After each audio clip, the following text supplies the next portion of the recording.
testing. Ooh, loud.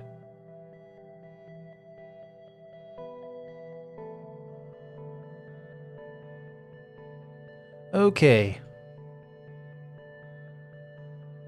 Is that working? Yes, it is. Okay, so we have a Apple Watch and a environment to solve. This is going to be a quick one. It's another thing that I'm doing for a thing that I want to do. So once again, figured I'd stream it.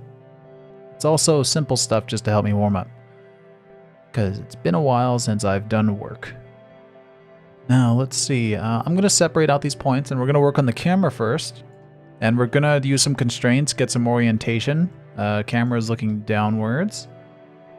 I'm going to make sure everything looks nice and clean before we start on the watch. There's enough perspective, lines, and movement that we can get a pretty accurate undistortion and focal length off of just the camera alone. Sometimes you can have the camera and the object work together, give you some better data, but in this case, we are going to start with the camera first and lock it in.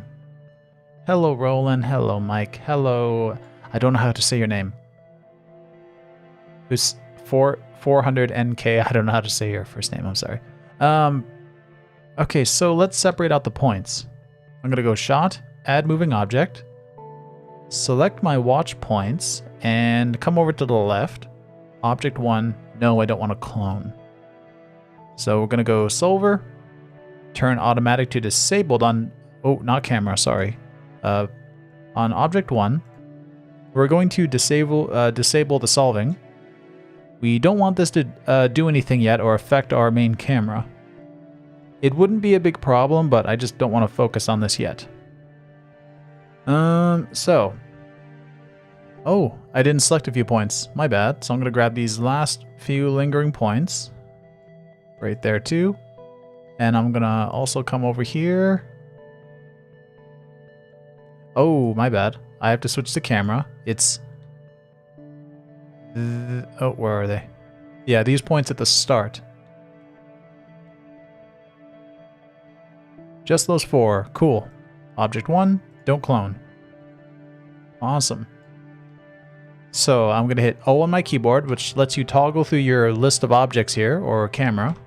So our object is disabled, our camera is automatic. Great. So I'm going to solve this right now. Go. So we have an initial solve. And things are going to be a little bit off. We have quite a bit of a rack focus going on here, which means that we're also dealing with a little bit of zoom. So we're going to turn on zoom. Right here I'm going to change from fixed unknown to zooming unknown. Calculate. A little better. Our solution dropped down by 1 pixel up here. Or whatever that stands for again, I can't remember. Horizontal something.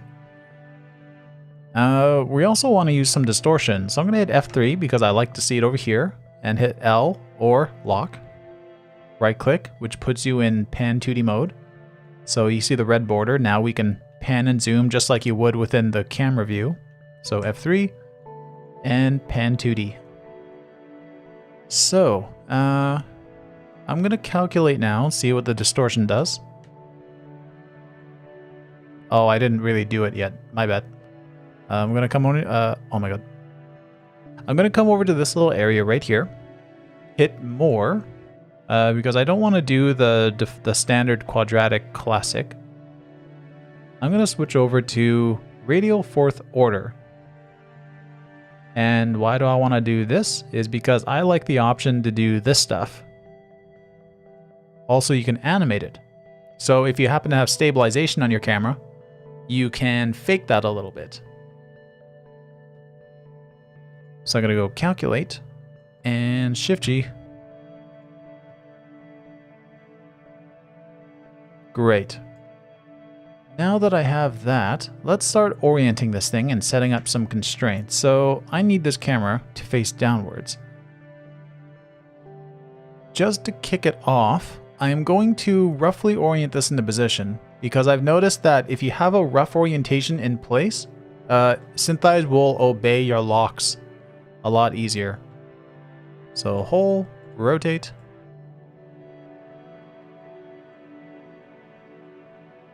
And I'm not going to worry about scale right now. I just want to get this roughly into place. I want to see my grid and stuff in the camera view. And to do that, you can make geometry, or you can hit 4 on your keyboard. Now you have a quad view with the perspective view.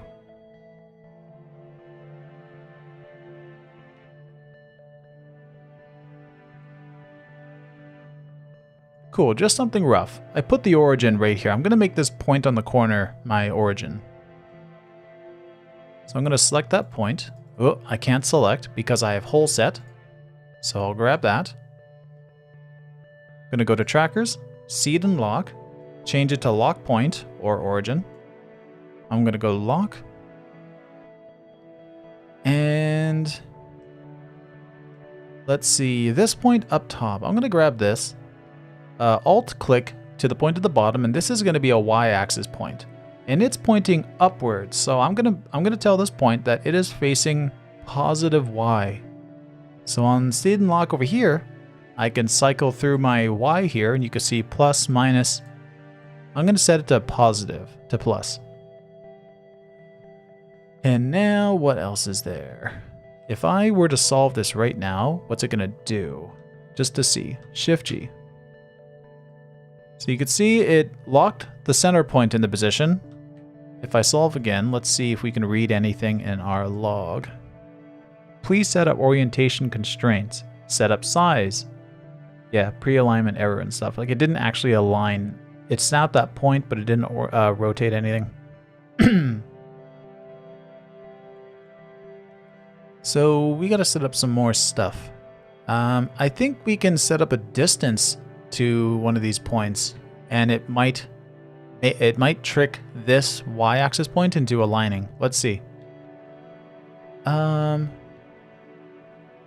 Let's just for fun take these two, and you could Google the average like dimensions of a brick, and you can enter something in close, but I'm just gonna enter in something really absurd like 6. 6 centimeters. So let's see if this straightens out. Nope, but it scaled up.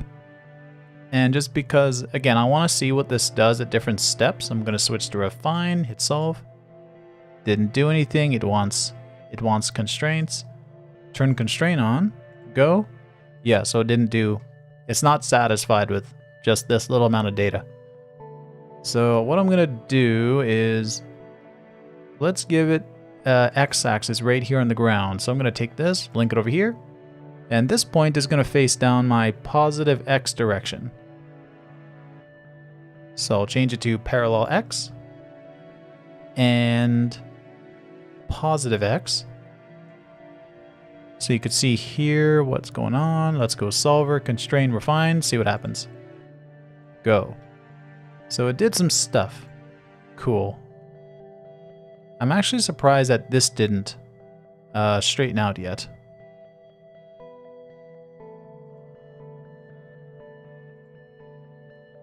Oh, look at that. I didn't even tell it that it's parallel Y. And I did those little tests saying like, oh, I want to see if it's doing this with refine and constrain on. I did all that and I didn't even tell this is parallel Y. That was kind of dumb. So solve, it's done. And our points over here, see if we select these two, you could see that they're perfectly straight, but they're not on the ground. So I have 2 options. I can select one, and I can tell it floor, and it's gonna snap this point up, and then this point's gonna stay parallel and snap up as well. The other thing is you can take your point, link it to something else you trust. If you want to have different planes of things, you can link over to another thing and then tell it has to stay aligned to the floor, the planar axis of this point. And in this case, that origin point is on the floor already, so it doesn't really make much of a difference, but here we go. Nice. So looking at this right now, I already have something that's looking pretty cool. But let's give it a little bit more. So this point over here, it's not lined up to any other point. I could track something else along this line. And I can link it over there. But I'm just going to select this, alt-click it up here, and make it another floor. Actually, I don't need to do that. I could just tell it floor, because we're already on the 0 level of the world grid. So looking over here, you could see it's going to snap up. Nice.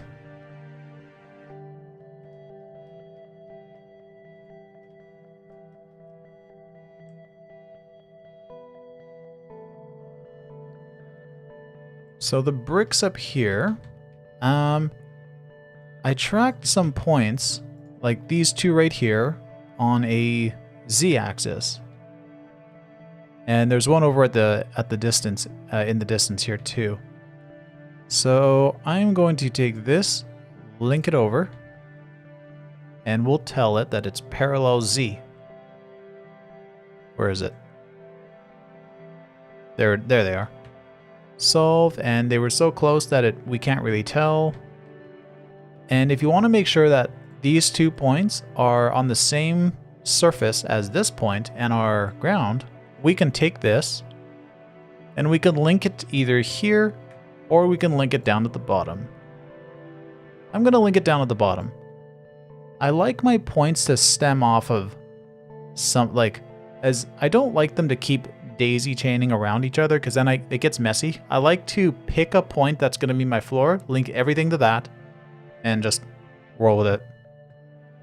So this one's linked down there, and this is on it's going up and down, so on Y, and it's going forward and back, so on Z. So Y and Z plane. So this one, change it to YZ. And let's see, is it going to change much? Yeah, we'll see it flatten out right here. There we go.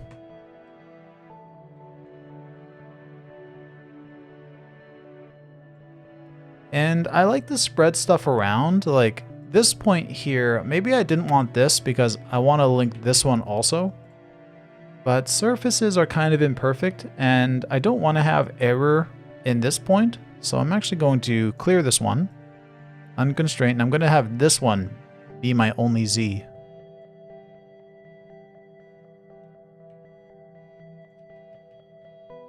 So we might have just relieved a little bit of stress from this point.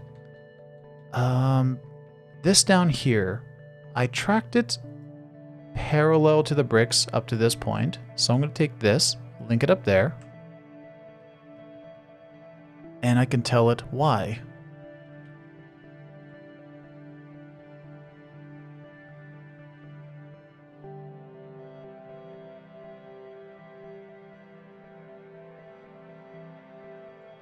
Let's come over to Solver, bring up my world size a bit, because I just want to see how things look out here.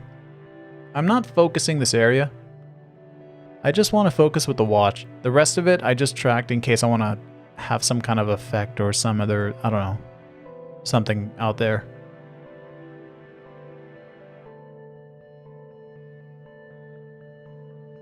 Okay, so the camera I think we're gonna stop on, and we're going to focus on the watch now. So first, let's smooth our camera a little bit, just a little bit. You could see here, if I zoom in, we have some micro jitter going on, and I'm very certain I was not doing that with my camera. So I'm going to come over to filter and control, and because I'm handheld, I'm going to switch frequency to something higher, because we only want to get rid of the high frequency jitters, not the low frequency, overall path. Because if I do smooth right now, X, Y, Z, if I smooth right now, the path gets pretty eroded. Now I'm going to make it 12. And now you can see we got rid of the sharp stuff, but we kept our path. So reset. If you don't reset, this is going to apply every time you hit solve. So now that I have this, I have to tell Synthesize, when I solve, you're only going to fix the rotations of the camera and not resolve the path. If I solve now, the path is ruined again. So we have to come over to Axis Locks, and we're going to lock the position, but it doesn't know what to lock to yet. This smooth path we have to load in right here into seed path values. So we're going to hit Get, and now our new animation is right there, and lock is going to just do this path. And the rotations are unlocked, so our rotations are going to get fixed. Because when you smooth a path, the camera moves, and technically you need to counter the rotations. So rotate. Done. So this camera is done. Now let's do the watch.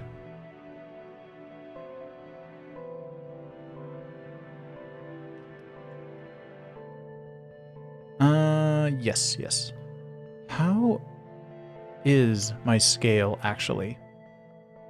You know what? Let's look at my scale real quick. I'm gonna go 3D, get a Earthling, drag him in somewhere right here, and I'm about 200 centimeters. So we're gonna bring him right there. That's not too far off. That's pretty okay. I guessed it on the brick, but I guessed the scale on the brick, but it's a bit off. You know, let's scale. So I'm going to scale my whole scene, but if I scale it, you can see that the guy follows. We don't want to do that. So I'm going to right click, 3D, whole effects mesh is off. Nice. So now, let's scale down something. I'm going to scale down this point closest to that woman's foot.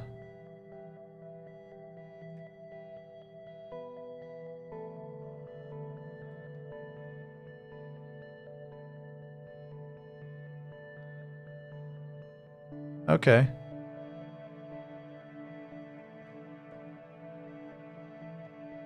I'm bringing some of that height back, actually. I think I was pretty happy where it fluked off.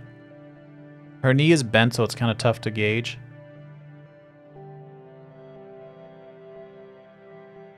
Yeah, I'm okay with this. I'm cool with this. I'm fine with it, actually. Okay, so hole off. And also, what kind of makes sense too is, and this is just because I shot it, I know, I hold my camera like up to my face, and you could see my camera was kind of held up level just below my face here. So this actually works out pretty nicely. Okay. So no more touching scale. I'm gonna get rid of this guy for now. And watch time. So I'm gonna save. Yeah, I'm gonna save. 1 sec. Go to a be right back screen just in case I have files and stuff. I don't, good, but I'll be back in 1 second.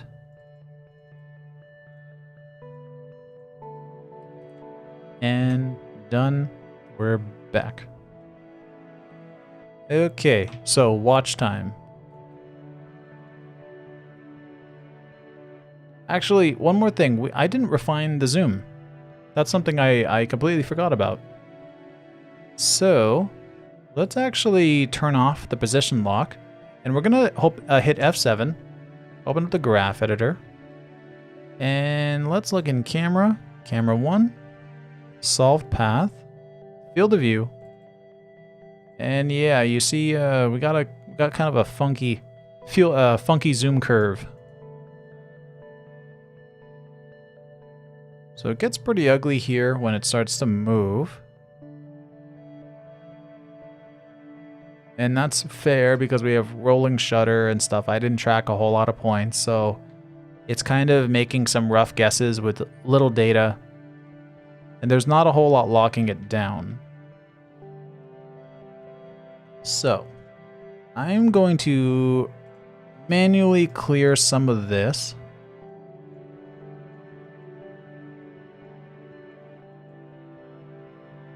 And the rest of it, I'm going to blast out of there with filtering. We're going to go field of view, and I'm just going to hit it with that default 5 frequency. Oh.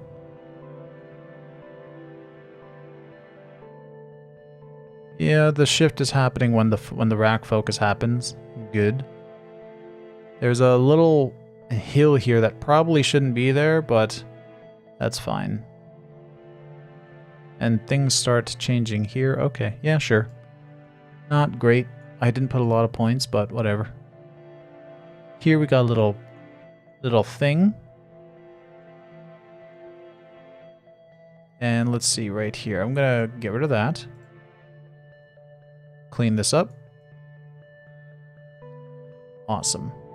So now what I want to do is I'm going to come over to axis lock, and before I do a path smooth, I am going to lock the field of view, hit get, and solve. So solving with a smoother field of view can alter your path. That's why I did this first. So we might have a slightly better path. Right now it's not because we're getting rid of the smooth path from earlier, but this jittery path might be slightly better than the old jittery path. So now that I have that, now I'm going to, whoops, it's double applying my field of view. So I'm going to solve again with that off. And now I'm going to smooth the camera path with a frequency of 12. Apply, reset, and let's hit get, load in that smooth path, and lock our position. Scrub if you want to make sure that none of these blue buttons are animated on and off. Hit go, and we are done.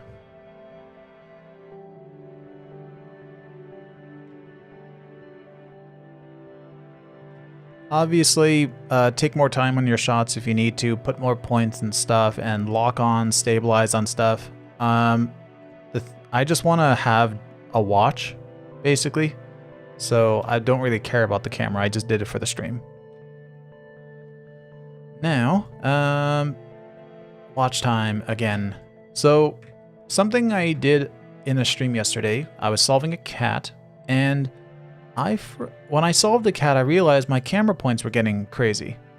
So let's not make that mistake. The camera, I'm going to disable it. I'm going to hit known for the focal length, and yes, copy the solved field of view history, meaning the zoom curve, copied in there and set it as known. So now when I scrub, you could see we have all the animation.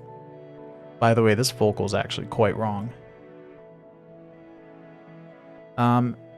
Actually, it might be correct, but I don't have a sensor set. So I'm going to come over to shot, edit shot. I don't need to do this for what I'm doing, but just for the sake of doing this for teaching stuff, I'm going to go 35 mil. What was it, 0.7 or something, my camera? I can't remember. I keep forgetting what the point number is, but it's 35. So there we go. My focal length is 18. That's correct. That is the prime lens I'm using. All right, save. So now the watch. The camera is disabled, focal length is set to known. Distortion, we have to right click, make sure that these aren't calculating, so I'll set these to manual. Because the object by itself will calculate your distortion and focal length and change that stuff on you. So your camera won't work if you don't disable that stuff. So now we're good to go with the object. So right away, I can just switch to automatic, hit go, and it's going to solve. Yeah, so you can see it worked pretty well.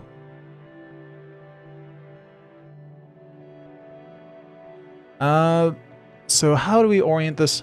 How do we make it pretty? How do we get some perspective on it? You can see that our object diamond, if I come over to the perspective view, hit L, lock to camera. Oh, I can't see anything. Where's my world size? It's set to 10 right now. Let's drag that up. L, lock to camera. Okay, so looking at my object, you could see that the object itself is pretty crazy looking. It's not oriented and aligned to the watch. So we want to do that. Now we could try to find trackers on this watch and tell it, hey, origin point, Z point, X point. We could do that. You can do that on objects, but this watch is kind of tiny and it has a boxy shape. So we're going to use lens lines to give ourselves a plane for this watch. So what's a frame that we like? I kind of like this frame. Get us a little bit of angle on this watch. So now, to orient this diamond, we're going to come over to lens. We're actually going to hit the actual lens word, so it switches us to the camera room, to the camera view. And on the left, I'm going to hit add line. Now let's go, where's Maya? Let's do it like this. If I make a plane, so you could see here that Z is facing towards us. X is to the right. So here's how we're going to orient our watch. So X pointing right, Z pointing down. So let's see. First, a Z line. Bring this in and on Z. And for some reason, when you drag in the Z line, the arrow doesn't point where you let go. So I dragged it in the opposite way. And now we need one more main line. That's going to be on X. And I'll zoom in, nudge that. Now the rest of the lines are going to be parallel.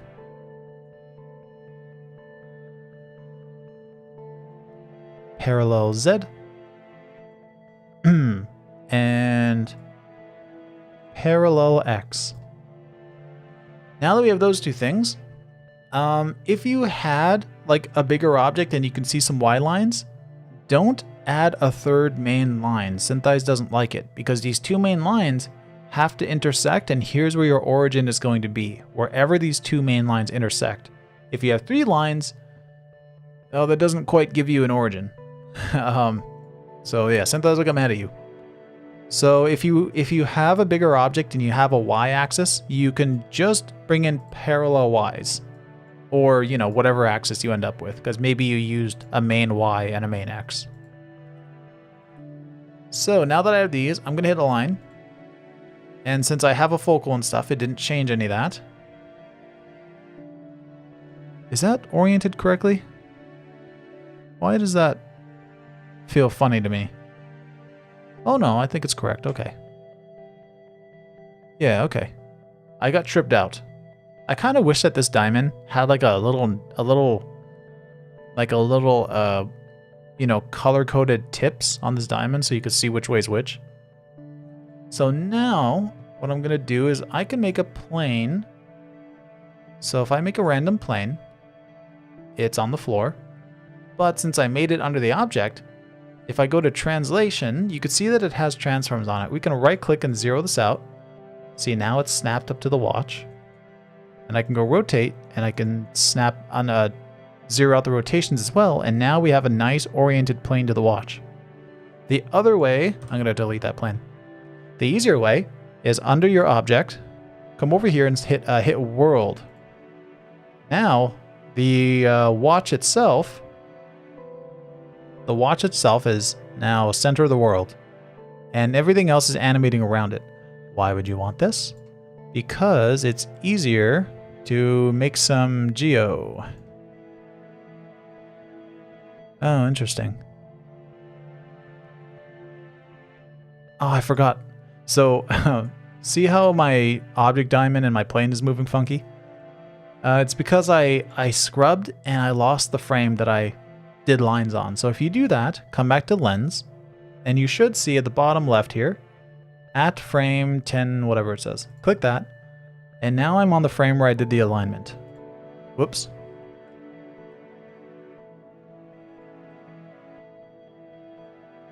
So now that plane, I'm going to slide it over a little bit. Again, I did that world button because the diamond is at the center of the world, so you can quickly model and drag stuff in now without having it flying off into space. So now that I have this plane, we got to constrain it.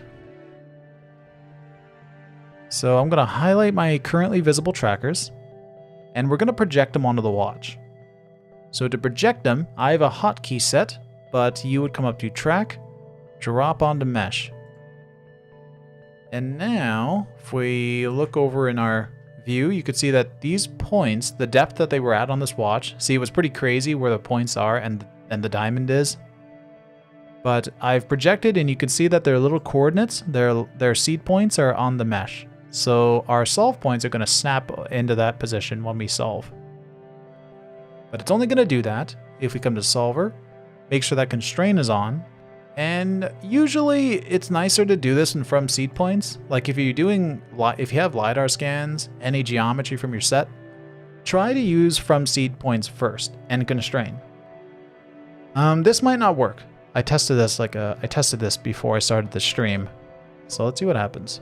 I'm gonna go. So it looks like it worked. Let's see. Oh, yeah, it worked pretty well.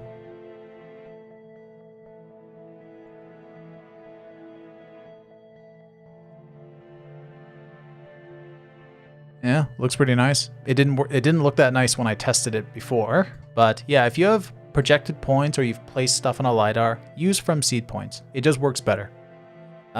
Sometimes if it fails for whatever reason, what I had to do before the stream to make this work, because what happened was it moved a little funny. And if I went to the point where my hand rotated, the watch geo actually rotated in the opposite direction. It was inverted. So I had to switch to automatic, set myself a couple beginning and end frames that I liked, and then I can toggle around these options if I want to force a solve to like flip around and work the correct way. In this case, I don't have to. So, now that I have that, I'd like to move this diamond to the center of the watch. Why do I want to do that though? The reason I want to do that is when I go 3D, and if I rotate this diamond, like do anything, or if I smooth its depth, like the corner is going to be preserved, but the most important part of the watch is the center. I got a message. What is that? Hold on, let me check my message real quick.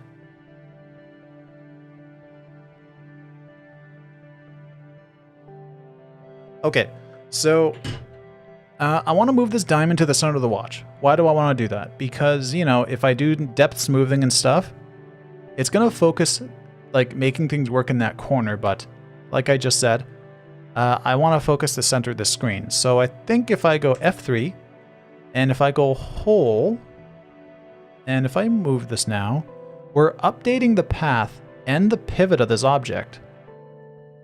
I can't grab it. No. There we go.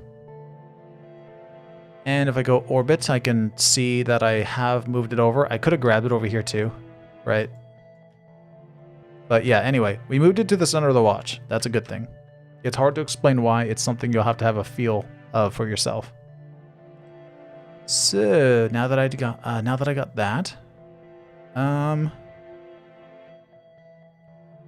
let's refine this watch. So I'm going to turn off objects, flip it back to world. And now we are back in our original space. I'm going to hit this with a distance smooth. Also, something I should actually do real quick is I should make sure that those points that spawn in, like if I lock onto this, wait, let's go over here, L. Oh no, I need to see it over here. Turn whole off, lock onto a couple points, shift 5. So you notice that I have trackers that turn on and off.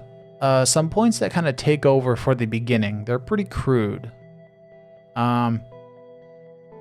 Those points don't have a whole lot of data, so I'm going to select these 4 and I'm going to forcefully tell them that what level they should be on. So I'm going to go F3, orbit, and I want to just take a look at what they're doing. Yeah, so see this? You can see that these points are uneven. They should be pretty flat, like more flat. They won't be perfect because I tracked the contours, the rounded beveled edges of this watch. So I really did a little bullshit. So I'm going to project these points right now. Now come up to shot, drop on a mesh. Now you can see they have their seed points. If I solved right now, these points will snap, but I don't want to do that just yet. I want to lower them down ever so slightly, just to account for that rounded bevel depth. So to do that, I'm going to push and pull these seed points from the camera. And off to the side here under our seed and lock, you can see we have this plus and minus spinner. It's a nudge tool. So if I drag this up and down, these points are pushing and pulling from the camera's perspective right now. So what I'm going to do is I'm just going to look right here. I'm going to bring them down ever so slightly. So now when I solve, oh great, I ruined it. It inverted, so you can see my watch. There's a point on my wrist, on the wrist strap piece, that's down below and it works. But if I solve right now, you can see that things flipped around, it inverted, just like I said happened before. Except it happened up front, so things look a little trippy right now. So, how to fix that? First, let's come over to Solver, and we're under automatic. We have our beginning and end frame. Let's pick a couple of frames with some decent depth, like maybe this and this. Something like that. And I can try solve right now, and hey, it worked. If it didn't work, you can go through these directional hints. Like from the camera's perspective to this watch, the camera's moving downwards. Kinda. So I could have went downwards and it might have worked. Like, yeah, like it's still working. So now that's fine. I could switch to refine if I want to preserve this solve and just keep adding on to it. What was it doing? Oh yeah, so these 4 points. So these 4 points, they are locked to a surface, but maybe I want to give them a little bit of freedom to slide around because I kind of forced them at a little depth. So I'm going to free them up a little bit and let them slide, like slide on the surface of their depth, if that makes sense. So I'm going to tell them floor. Their constraint is on floor instead of lock. So when I solve now, we might see these points shift around. Yeah, you see that? The actual solve points have shifted from their projected seeds. Each one is slightly moved. So it relaxed itself a bit more and found something it was more happy with at my forced depth. But now we're at points, you know, they're slightly below the top of the glass.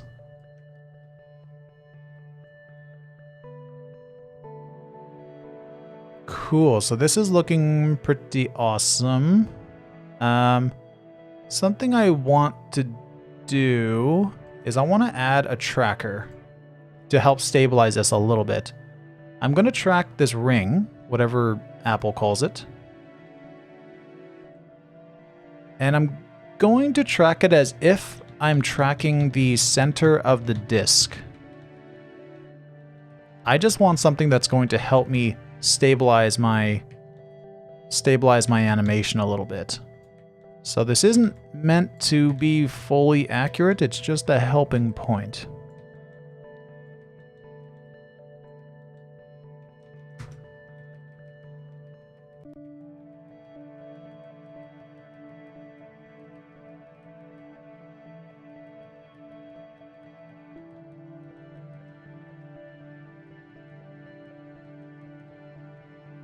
Close. Ah, that's a little jittery. I kind of got lazy there.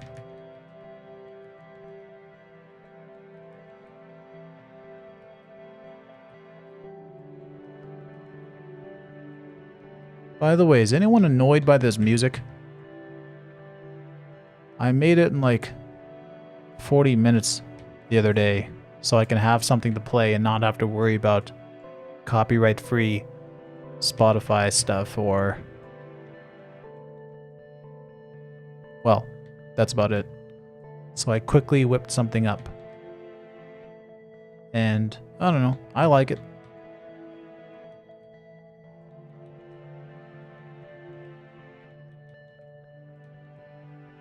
Okay, so now, this is still going to be jittery. That's fine, it was kind of hard to track this. So let's L lock to camera, Shift G.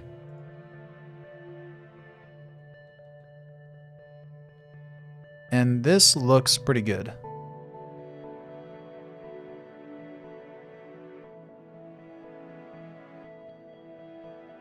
Awesome. So now, Mike, music is good. Thank you, Mike. Yeah, I didn't want something annoying. I just wanted something soft and calm. But yeah, something I could just loop around for an hour if I had to. Okay. So, F4. Time to kind of pick a depth for this watch and then smooth the distance. I could measure out this watch. What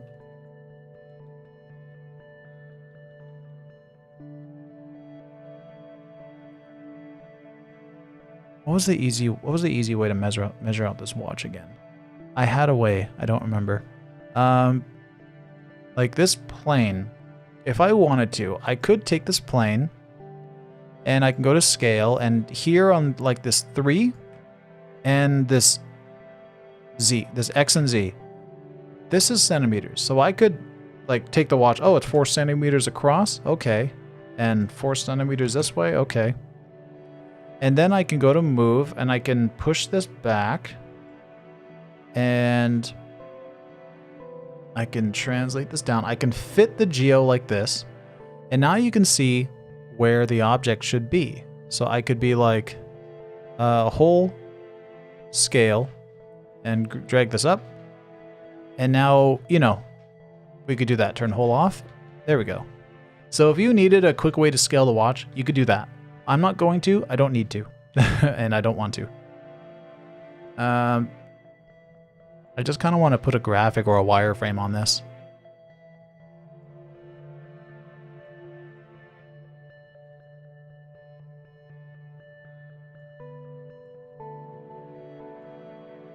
So happy that you are doing these again. Thank you, Mike. Yeah, I'm having fun. Things got a lot easier. Also, I have my time back, and the holidays are over. So I'm gonna try to do more.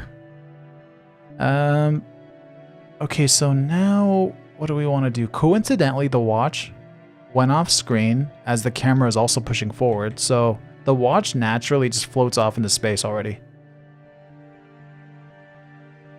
Okay, so now let's smooth the distance, because the distance might take care of this last bit of jitter over here. So right here, you can see there's some rotational stuff going on. We might have to manually refine that. But something we can try first is smooth the distance, because you can see there's some unnatural stuff going on here. And when the distance is wrong, the object has to do a counter rotation and it's not always correct. So I'm going to go filter and control, distance, and let's keep it on 5, I guess. Smooth. There we go. So you can see the jitters are gone.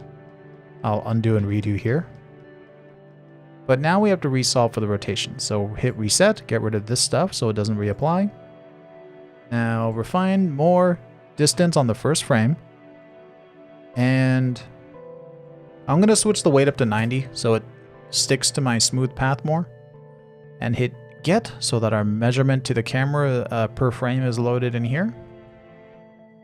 And now resolve. Crucial, some active frames no longer have any trackers. Oh. I don't think I've seen an error look exactly like that before.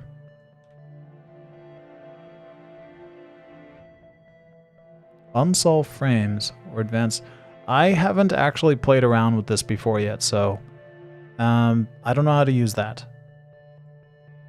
I should look into that. So it's talking about this. So for now, if I go shift, right click, clear the end maybe, then hit solve. There we go. So I cheated it. And then I'll bring my range back over here.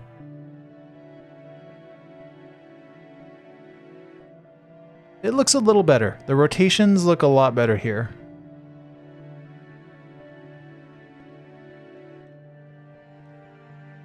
Still a little something.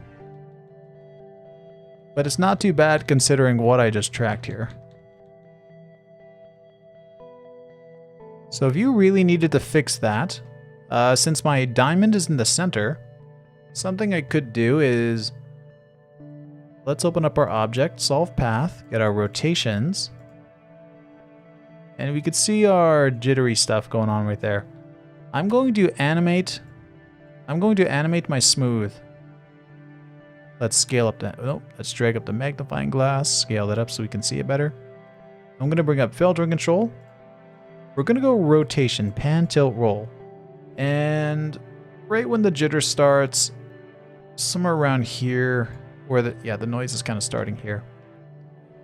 I'm going to go frequency of like a high frequency because I don't want to destroy these rotations. Let's go like, what if I go 20? I don't know. Let's try it. Now strength, I'm going to animate the strength. I'm going to come over somewhere here, turn strength to 0. And is it animating to the end? Nope. 0, it's 0 to the end. So we're not smoothing anything at the end.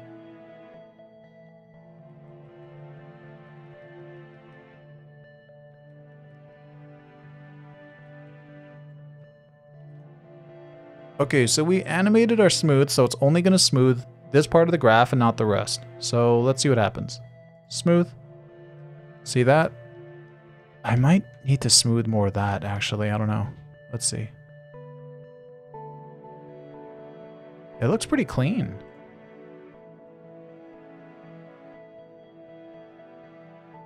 Normally, you can see this tracker's going crazy here. Normally, you want to be careful if you're smoothing the rotations like that because your object isn't going to be happy. I was able to do it. Hey, what's going on here? Calvin, do you still work for any company? No, I don't. I was let go a long time ago.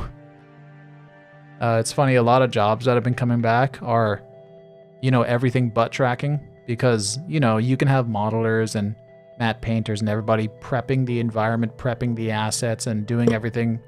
But the match move artist, we have to wait until all the footage is coming out of the editing bays and is actually ready to be tracked. So unfortunately, for me and my friends, and I don't know how many other match move artists have it right now. Maybe some are doing better, but yeah, right now I'm looking for job posts. I seen a couple, tried to jump on them, didn't get it. Because there's probably a lot of other people jumping at that too. Whoa, 9 months. Oh man, that's insane. Man, how you been doing in that time? That's insane. How did I survive? Barely. My employment insurance is trying its best, but it's not doing well, but it's trying. Okay, so, oh no. Dude, that's terrible. Yeah, sorry to hear that, Akam. Yeah, this has been having like it's a pretty scary side effect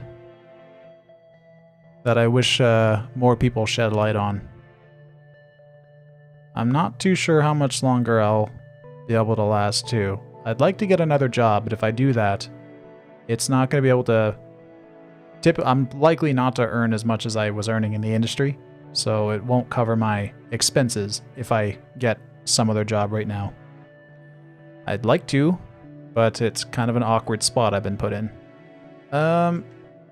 So this watch is done. I'm done now. And just for fun, let's put, because it's tradition, we put a matrix into the camera just to see some fun stuff.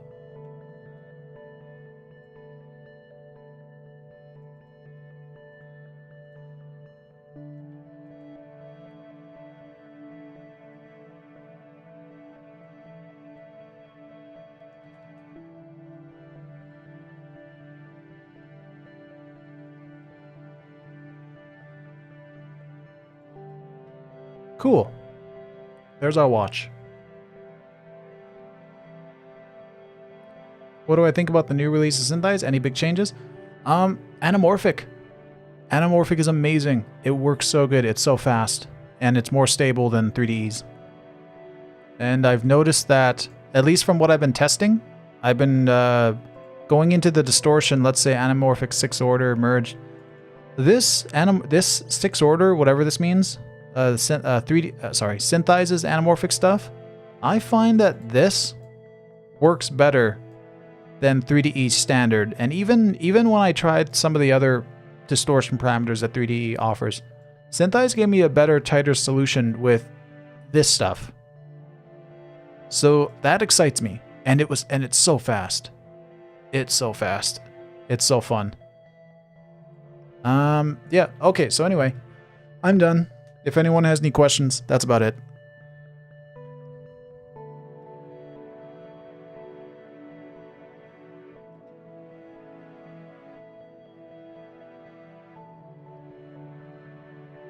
Bit confused by the weighting values at the translation, rotation, weights, filter frequency. The lower the value, the harder the lock is. But the reverse for distance weight. Yes. Yes. Yeah, let's see real quick.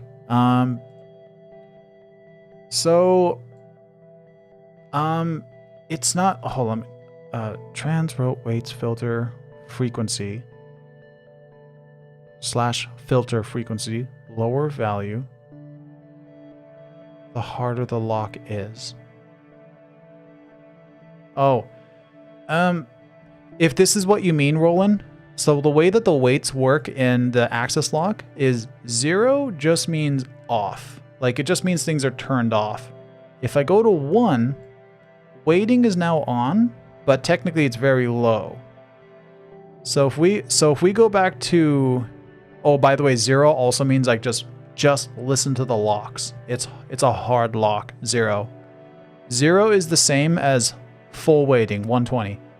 Because 120 just means it's full weighting, which basically is the same as not using weighting at all.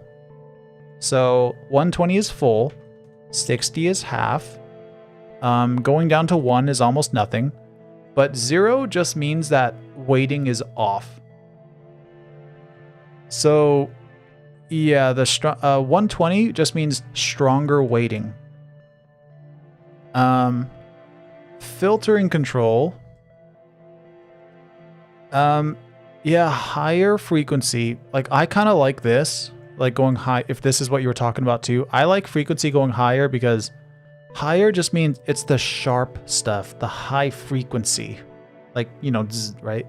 So high frequency, the higher number this is, the higher, like the higher spiky stuff you're gonna smooth. Low frequency means that you're gonna blast out everything into a smooth curve.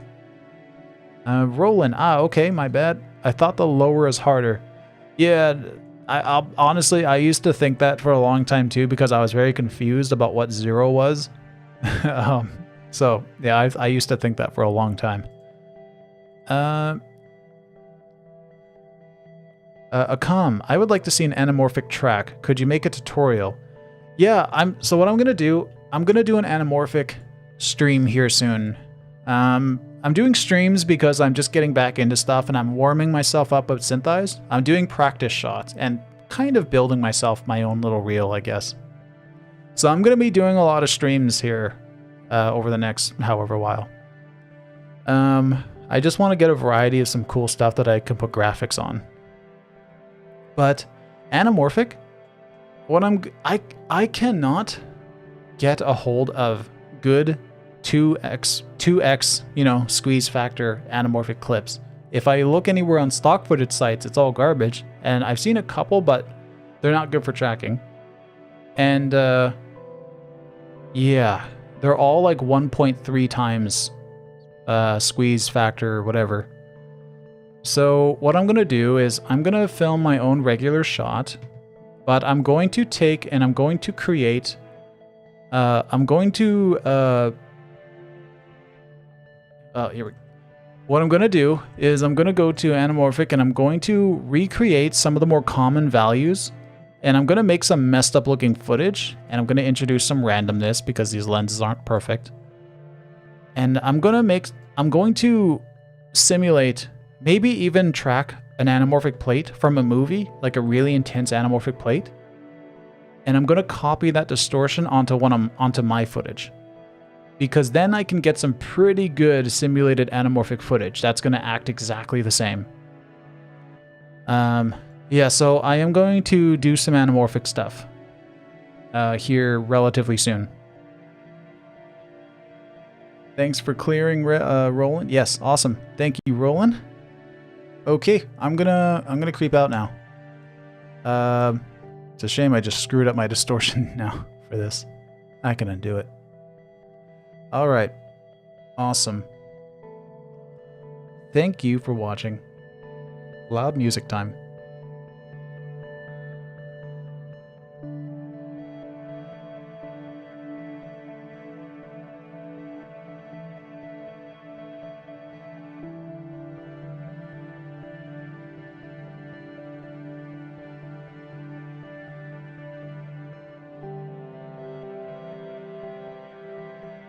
Akam, if you're still there, any offer from Boris?